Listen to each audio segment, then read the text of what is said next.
बीच में जल्दबाजी में कथा छूट गई ठाकुर जी के नामकरण की। गर्गाचार्य जी ने बड़े भाई का नाम बलराम और छोटे भाई का नाम कृष्ण रखा। उसके लिए क्षमा चाहता हूं, बीच में छूट गया प्रसंग। वो नंदगांव बसाया। नंदगांव भगवान शिव की कृपा से सुरक्षित है। कोई भूत प्रेत राक्षस उस सीमा में प्रवेश नहीं कर सकता। ब्रजवासियों ने ऊपर टीले पर कृष्ण का महल बनाया। अगल बगल चारों तरफ सब ब्रजवासी मानो रक्षक पहरेदार बन करके बस गए।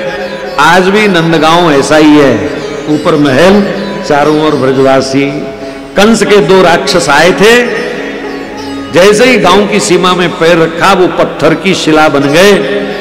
ऐसा बताते हैं ब्रजवासी कि वो शिला आज भी पड़ी हुई है।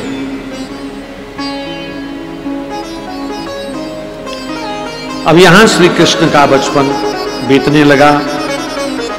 लगभग 2.5 वर्ष के हुए होंगे। बछड़े चराने की जिद करने लगे। मां ने पहले कह रहे थे गाय चराऊंगा, मैया ने कहा छोटा है तू, गाय कैसे चराएगा? तो बोले छोटा हूं तो छोटे छोटे बछड़े चरा रहा हूं। तो नंद बाबा ने भी कहा यशोदा लल्ला रोज जिद करते हैं तो चलो छोटे छोटे बछड़े चराने भेज दो इनको। 2-2.5 घंटे के लिए बछड़े गौशाला से बाहर जाते थे, उछल कूद करते थे, दूध पचाए आते थे। बोले ग्वालों बछड़ों के साथ अपना लल्ला भी उछल कूद करके थोड़ा माखन दूध पचाएगा। कंस ताक में बैठा था कब कृष्ण गांव की सीमा से बाहर आए। और जैसे ही श्री कृष्ण बछड़ों से ग्वालों से खेलते खेलते नंद गांव की सीमा से बाहर निकले, कंस का भेजा हुआ बकासुर बहुत बड़ा बगुला ऐसे चोंच फाड़ करके बैठा था। कृष्ण को ऐसे चोंच में लेना चाहता था। भगवान कृष्ण उसकी चोंच में जाकर के खड़े हो गए। नीचे की चोंच पैर से दबाई और ऊपर वाली चोंच को हाथ से पकड़ के कर ऐसे करके फाड़ के फेंक दिया। छोटे से बच्चे ने फेंक दिया। अघासुर नाम का एक अजगर बड़ा भारी मुंह खोल के लता पता के बीच छुप के मुंह फाड़ के बैठ गया। ग्वाले कृष्ण के साथ आंख मिचौनी खेल रहे थे। कृष्ण की बारी थी ढूंढने की।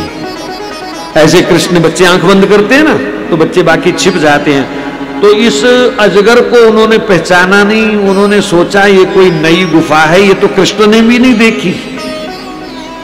तो जैसे ही उसमें पैर रखा, जीवा पर पैर आया, फिसलन थी, धड़ाम नीचे। एक के बाद एक सब सांप के मुंह में चले गए। अब अंदर जाके सोचें रोएं, अरे ये तो सांप का पेट है, हम कहां आ गए, भारी दुर्गंध। इधर कृष्ण ढूंढने निकले, कहीं मिल नहीं रहे। ध्यान लगा के देखा तो सब सांप के मुंह में बैठे हैं, पेट में बैठे हैं। देखो इसका क्या अर्थ है। हमारे यहां सांप को काल कहते हैं, मौत। भगवान से मुंह छुपाओगे तो मौत के मुंह नहीं जाओगे। बात समझ गए? भगवान से मुंह छुपाओगे, भगवान से दूर जाओगे तो संसार तो मौत है, काल है। मौत का भी अगर आनंद लेना चाहते हो तो कोई भगवान का प्यारा ही ले सकता है। मृत्यु भी आनंद दे सकती है।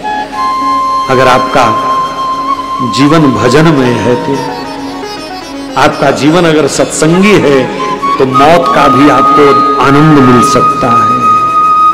जिस मरने ते जग डरे मेरे मन आनंद, मरने ते ही पाइए पूर्ण परमानंद। श्री कृष्ण ने छलांग लगाई और अजगर के पेट में चले गए। अजगर ने मुख बंद करना चाहा, कर भी लिया, पर ठाकुर जी ने आकार बढ़ा दिया, अपना शरीर फैला दिया ठाकुर जी ने, और अजगर का पेट फट गया। सब ग्वाले बाहर आकर के गिरे, हे कृष्ण तूने बचा लिया, नहीं तो मर गए होते सारे के सारे।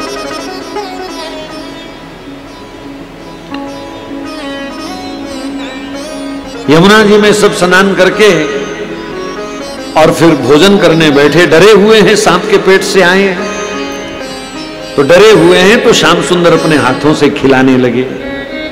आधा ग्रास खिला के अपने मुंह में आधा डालने में, यानी उनका जूठा भी खाने लगे।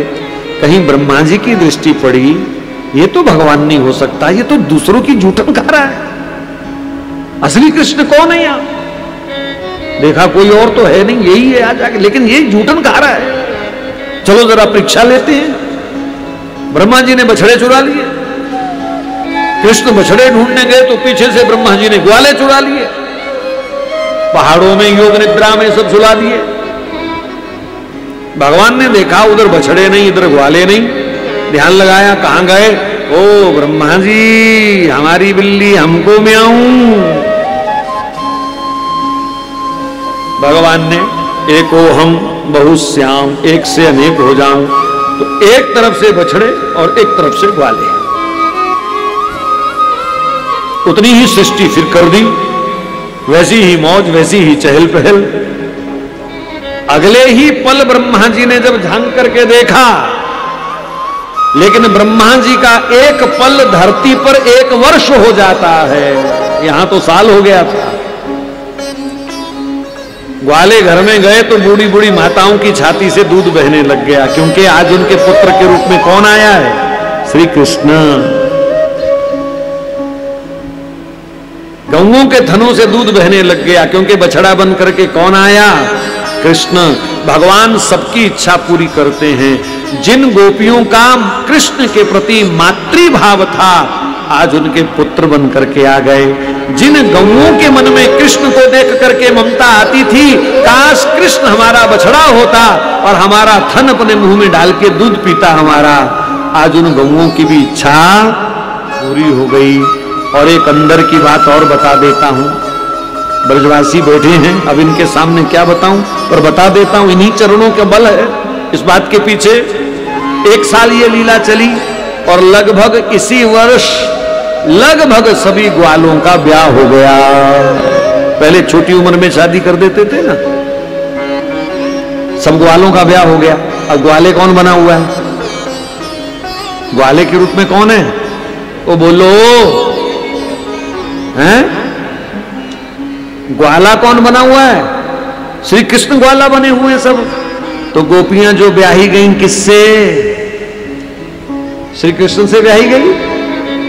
अब गोपियां कृष्ण को अगर अपना पति मानती हैं तो बताओ क्या गलती करती हैं? क्यों लोगों के पेट में मरोड़ उठते हैं?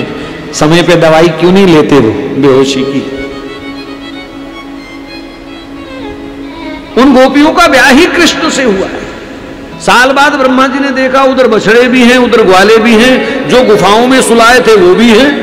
ओ, मैं तो अपने बाप की परीक्षा लेने लग गया। तुरंत क्षमा मांगी, ग्वाले बछड़े वापस किए और श्री कृष्ण ने जो बनाए थे वो अपने भीतर ले लिए। वैसी की वैसी लीला फिर शुरू हो गई। तो ऐसा सुंदर खेल भगवान ने ब्रह्मा जी के साथ खेला। बोलो बाल कृष्ण भगवान की जय। इधर से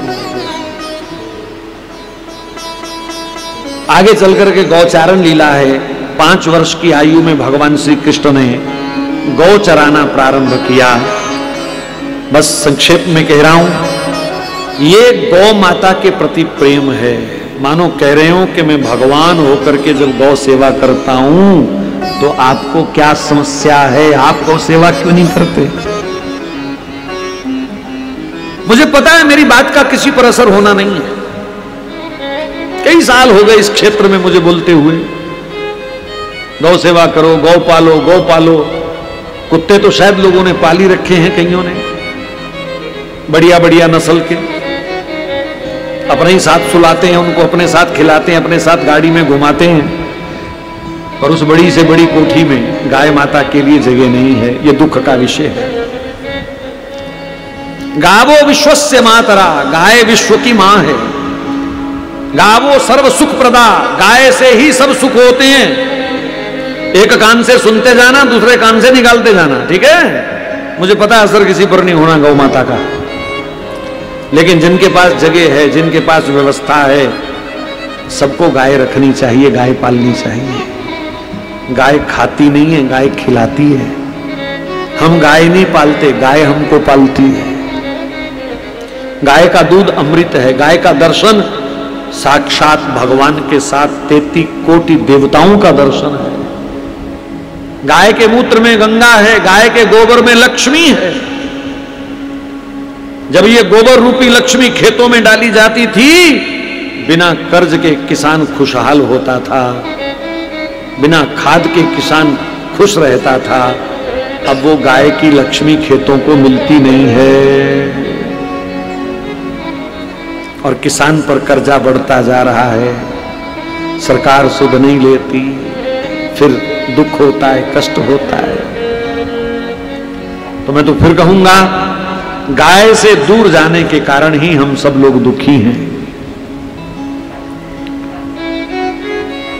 भगवान कृष्ण ने स्वयं ग्वाला बनकर के दुनिया को संदेश दिया, मैं जगत का मालिक, पर गौएं मेरी मालिक हैं, गौएं मेरी भगवान हैं। नंगे पैर श्री कृष्ण ने वृंदावन के कांटों से भरे मार्गों में, पत्थरों से भरे मार्गों में भी गौ सेवा करते हुए कभी अपने पैर में जूता तक नहीं पहना। लगभग 11 वर्ष भगवान ब्रज में रहे, कभी जूता चप्पल धारण नहीं किया, पादुका धारण नहीं करी, नंगे पैर रहे। मेरी प्रार्थना है आप वृंदावन जाओ, अगर कोई विशेष समस्या नहीं है आपको, तो वृंदावन में नंगे पैर रहने की आदत डालो। थोड़ी बहुत रज ही तो लगेगी, इसी रज से तो जीव धन्य होता है। थोड़ा बहुत अगर पैरों की बनावट में कमी आ जाएगी, आके ठीक करवा लेना, क्या बोलते हैं उसको, पेडिक्योर करवा लेना। हाँ, लेकिन कम से कम शरीर का सीधा रज से संबंध तो होने दो एक बार। जिस धरती पर भगवान ने पादुका धारण नहीं करी, हम उस धरती पर बढ़िया स्टाइलिश जूते पहन के कैसे चल सकते हैं? हमारी कैसी साधना है? कोशिश करो। बिहारी जी के मंदिर के बाद बाहर एक ट्रक जूते रोज निकालने पड़ते हैं, क्योंकि प्रवेश इधर से है, निकलना उधर से है, लेकिन लोगों को मंजूर नहीं है 2 कदम पैदल चलना।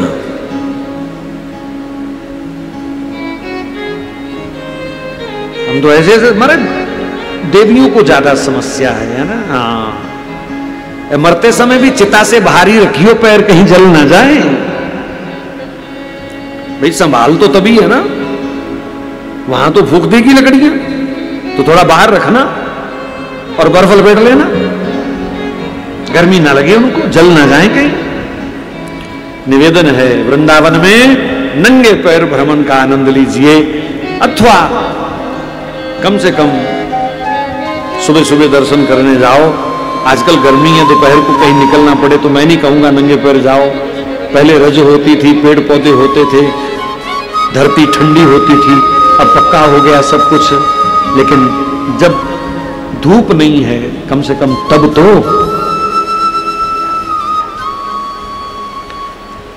तो गौ प्रेम सिखाया गौचारण से।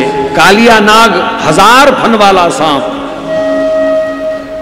ये गौ सेवा में बाधा था, इसके विष से यमुना जल विषैला होता था। गेंद का बहाना करके ठाकुर जी कूद गए, कथा प्रसिद्ध है। बंसी का प्रहार कर करके उस सांप को, कालिया को परास्त कर दिया। कालिया को भी समझना पड़ गया, मेरे फुंकारों के सामने जो सुरक्षित खड़ा है ये कोई साधारण बालक नहीं हो सकता। नतमस्तक हुआ, भगवान उसकी फन पर खड़े हो गए, क्योंकि बाहर माता पिता ब्रजवासी गोपी ग्वाले सब चीत्कार कर रहे थे, अरे घंटा हो गया, जल के भीतर सांप खा गया होगा कृष्ण को। लेकिन कृष्ण ने सोचा, नाचते कूदते बाहर जाऊंगा तो सबको प्रसन्नता होगी, सबकी जान में जान आएगी। तो कालिया की फन के ऊपर ठाकुर जी चढ़ गए। मैंने सुना ब्रजवासी संतों से, ये जो लोग कहते हैं ना, ये हिंदुओं का कैसा भगवान है, नाचता फिरता है। मूर्खानंद जी, हम हिंदुओं के भगवान ने पहला नृत्य 1000 फन वाले कालिया के सिर के ऊपर किया है कोई माई का लाल ऐसा नृत्य कर सके? कोई सपोलिया ही हाथ में पकड़ के दिखा दो। कालिया की फन पर भगवान खड़े हो गए और सूरदास जी महाराज ने भगवान की कालिया मर्दन लीला गाई।